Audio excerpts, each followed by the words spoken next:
Hello everybody, it is Jaxon reporting on some bad news about Canada. We have now entered a recession. Basically, a recession means if you have 2 quarters of declining growth in GDP, which we unfortunately hit. So, elbows up, and let's get into this. I'm sure the Liberals are gonna blame Stephen Harper for this, or America, which can't be America. Like, some could argue the tariffs, but we're the only country with it out of all the G7. But anyways, Canada, so this is a CBC article. Canada slipped into a technical recession on an annualized basis as economic growth stalled in first quarter. Real GDP has declined for 2 consecutive quarters. Canada's economy contracted in the first quarter on an annualized basis by a slim margin, marking the second consecutive quarter of such decline, which some will call a technical recession. Statistics Canada said real gross domestic product fell 0.1% on an annualized basis in the first 3 months of the year. That comes after a downwardly revised contraction of 1% in the fourth quarter of 2025. 2 consecutive quarters of concentration in economic growth is termed a technical recession. So you can see here, we declined here. So this is Q3 of 2025, this is Q4 of 2025, which we see decreased, and this is Q1 of 2026, which we decreased by 0.2, decreased by -1 there. You know, Liberals aren't building Canada strong. Carney is apparently a banker, but that doesn't make him good. No. Oh yeah, and he basically is MAGA now because he basically admitted in New York that a strong Canada will make America great again. Which it can realistically, but I mean, it's just ironic due to his base. Realistically can because trading and that makes both of our economies stronger, but yeah. Oh well, I guess this is the unfortunate times. I'm gonna go to X now, and oh, here it is, and look at Pierre Poilievre's statement on it. I'm not watching all 45 minutes of it. Leader in the G7 to have plunged his economy into recession. He's been prime minister for 4 quarters now. The economy has shrunk in 3 of those quarters. He's the only G7 leader who can say that.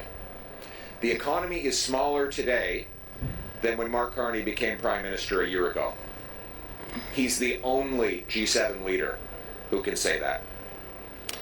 He's been, Mark Carney will like to make excuses today. But let me ask him a question. But before I do, I'm going to actually quote back to him something he said to one of you. Mark Carney said to one of the journalists, "Rosie, look inside yourself." Well, I'm going to ask Mark Carney to look inside himself, and I'll ask him directly. Mr. Carney, if it really is global factors and tariffs that have given Canada the only recession in the G7, why have France, Italy, Japan, Germany, the United Kingdom, and the United States all avoided a recession? They all have the same tariffs and the same global factors, yet none of them, not one, is in recession. Only Mark Carney has the distinction of leading his country into a recession. Now, we know that there will be a lot of excuses today, but excuses will not put food on the dinner table of the 2.2 million people relying on food banks. Excuses will... Alright, I just want to show you that much. I'm not going to make this video too long like I did yesterday, but I now want to move on to the 2026 Conservative Party of BC leadership race scheduled for tomorrow. and who I think will win. I think it could either be KLF or Caroline Elliott. I think it would go to a fourth ballot. The results will be released 6 p.m. Pacific time. I don't know, to be honest, what time.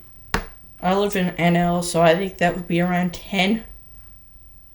So I'll probably make a video late tomorrow night talking to you guys about it. Like I am tonight. I never had a chance to make a video until now. Why? Because I was too lazy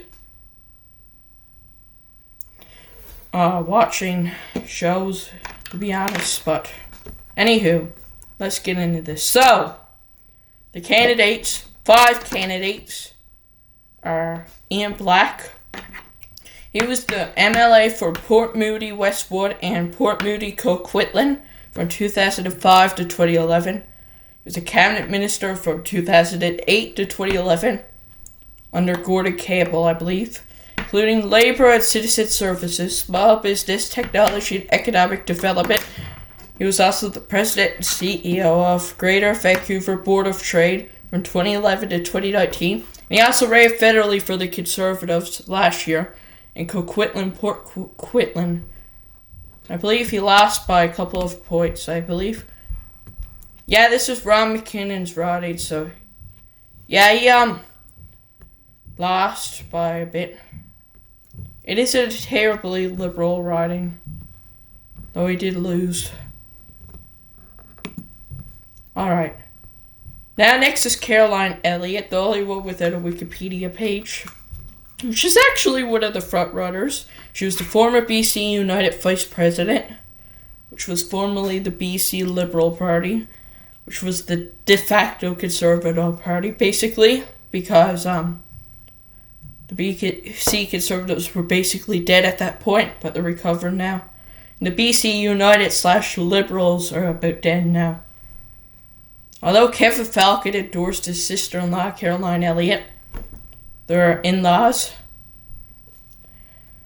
And she was the withdrawn BC United candidate for West Vancouver Capilano in 2024. So she withdrew when the party died.